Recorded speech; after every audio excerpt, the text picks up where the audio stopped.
Inverter की क्या कहानी है? देसी इन्वर्टर है, कोई चाइना का इन्वर्टर है, ये कितनी किस्मों के इन्वर्टर हैं? सर आम आदमी के लिए तो जब वो जाता है मार्केट में लेने के लिए, उसके पास तो ऑप्शन ही ऑप्शन है।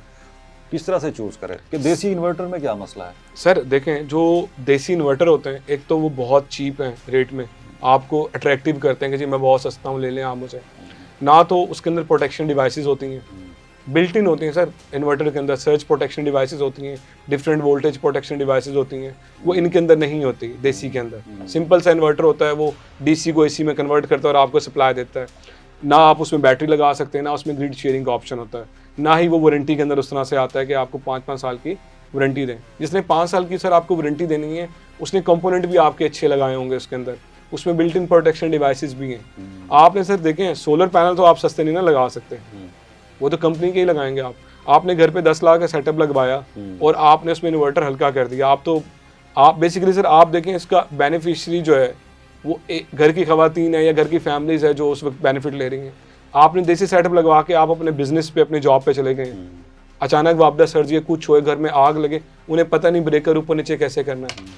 और जो ये कंपनी के आपके इन्वर्टर होते हैं, बेशुमार कंपनीज हैं, अगर आप देखें उनमें प्रोटेक्शन डिवाइसेस लगी होती हैं, क्योंकि सर्ज आती है तो वो वहीं बाहर ही रोक देते हैं, उसको आगे डैमेजेस नहीं आने देते। सर ये बड़ा एक है। और फिर इसमें सर इंस्टॉलेशन का बड़ा फैक्टर होता है।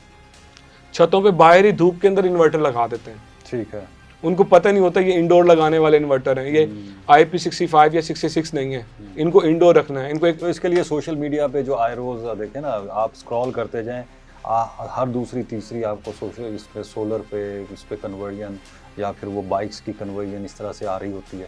तो आम आदमी को तो नहीं पता होता ना, क्योंकि every other person is doing this business. आपको बाहर जाएं, आपको जगह जगह पे सोलर की प्लेट्स नज़र आएंगी और वो जिस तरह से आप कह छोटे सेटअप लगा के देने के लिए तैयार बैठे हैं।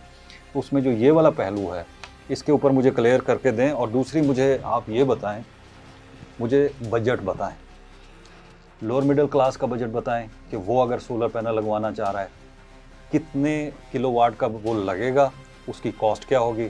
फिर उसके बाद थोड़ा अपर मिडिल क्लास में आ जाएं, उसका कितना होगा, हाइक पे कितना होगा। और कोई इंडस्ट्री के लिए लगवाना चाह रहा है, अपने फार्म हाउस पे लगवाना चाह रहा है, तो मुझे उसका ज़रा बजट बना के बताइए कि क्या होगा। सर इसमें सबसे पहले मैं आपको क्लियर कर दूं इन्वर्टर पॉइंट ऑफ व्यू से जो आपका क्वेश्चन है। सर इसमें ये है कि देखें, आपके पास यूट्यूब है, आपके पास सोशल मीडिया है, आप सर्च करेंगे तो आपको बेशुमार कंपनी के इन्वर्टर्स मिल जाएंगे। उसमें मतलब आप देखते हैं कि आपको चूज़ वो कंपनी करनी है जो एक तो रिलायबल कंपनी हो, थोड़ी पुरानी हो, और वो आपको आफ्टर सेल सपोर्ट दे सके।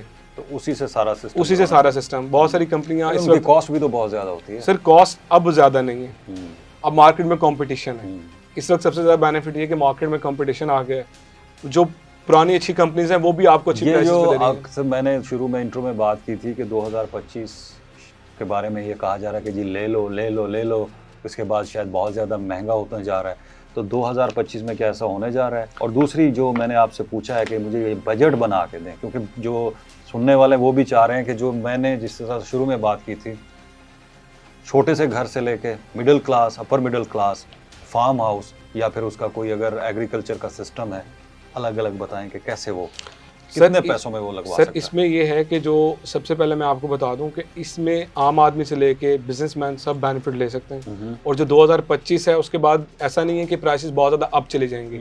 मार्केट में बेशुमार ऑप्शंस अवेलेबल हो गए हैं, प्राइसेस नीचे ही हैं, कोई प्राइसेस अप नहीं हो रही। लेकिन ये है कि आपकी जो बाइंग कैपेसिटी है वो आपने डिज़ाइन करनी है, आपने अपना प्लान बनाना है, अपने फाइनेंशियल मैनेजमेंट आपने खुद करनी है। अगर एक आम आदमी जिसके घर में AC नहीं है तो वो 1-1.5 लाख में एक अच्छा सेटअप डिज़ाइन कर सकता है, ठीक है, विदाउट AC अगर आप चला रहे हैं। अगर आप उसमें AC एक ऐड कर देंगे तो आप उसको बजट को डबल कर लें, क्योंकि आपको इन्वर्टर भी बड़ा कैपेसिटी का चाहिए, 3 लाख पे चला जाएंगे। अगर आप उसमें एक और AC ऐड कर लेंगे तो आप उसमें मजीद 1.5 लाख ऐड कर लेंगे, 4.5 लाख पे चले जाएंगे। ठीक है। अगर आप उसमें बैटरी बैकअप चाह रहे हैं तो वो आपने देखना है, आपने लेड एसिड बैटरी रखनी है कि लिथियम आयन बैटरीज लगानी है। फिर आपने इन्वर्टर देखना है, एक 5 से 6 किलोवाट का इन्वर्टर 1.25 लाख रुपए से लेकर 1.5 लाख में अच्छी क्वालिटी का इन्वर्टर मिल जाता है। अगर आप वो चाह रहे हैं, या अगर आप चाहते हैं कि इससे भी टॉप क्वालिटी, वो 2.5 लाख का भी आता है। तो डिपेंड करता है आपकी पॉकेट फ्रेंडली कितनी है, आपने खुद डिज़ाइन करना है। एक आम आदमी 1.5 लाख से शुरू होगा और वो 5-6 लाख रुपए में एक मिडिल क्लास अपना निज़ाम चला सकते हैं, डिज़ाइन कर सकते हैं। अगर आप ऊपर बात करें तो ऊपर तो फिर सर वो तो एक अलग एक दुनिया है ना, वो तो ब्रांड कॉन्शियस भी हैं, उसमें तो उन्हें टॉप प्रोडक्ट भी चाहिए। इन्वर्टर तो वो हवावे का होना चाहिए, अच्छी कंपनी की बैटरीज होनी चाहिए, मतलब वो ब्रांड कॉन्शियस हो जाते हैं, तो वो उसका तो कोई बजट नहीं है। उसका कोई बजट नहीं। और ये और बाकी बैटरीज, हाँ सर बैटरीज देखें ना, लिथियम आयन बैटरीज हैं तो अब वो बहुत ज़्यादा सस्ती हो गई हुई हैं। एक टाइम था कि हम 4-4 लाख की भी लिथियम आयन बैटरीज लगाते थे 5 किलोवाट आवर के। एक आदमी जो बिल्कुल शहर से बाहर रहता है, मतलब ये कि किसी देहात में रहता है जहाँ बिजली शायद नहीं है, उसने अगर ये सिस्टम लगवाना है, उसका टोटल खर्चा क्या आएगा? जैसे आप बता रहे हैं कि जी installation, panels, inverter and even batteries, overall अगर वो जाना चाह रहा है सिस्टम के ऊपर, तो उसका क्या कॉस्ट आएगी उसकी? अगेन सर यूज़ के ऊपर है, चाहे वो देहात में चाहे वो शहर में, उसने तो अपने प्रोडक्ट बाय करने हैं और उसने अपने लगवाना है। अगर छोटे यूज़र की बात करें तो वो बड़ी बड़ी कंपनी से नहीं लगवाएगा, वो सामान बाय करेगा और मोहल्ले के इलेक्ट्रिशियन से या जो भी सोसाइटी में अवेलेबल होगा, वो तो इकोनॉमिकल उसका बजट है ना उसके लोड के अकॉर्डिंग।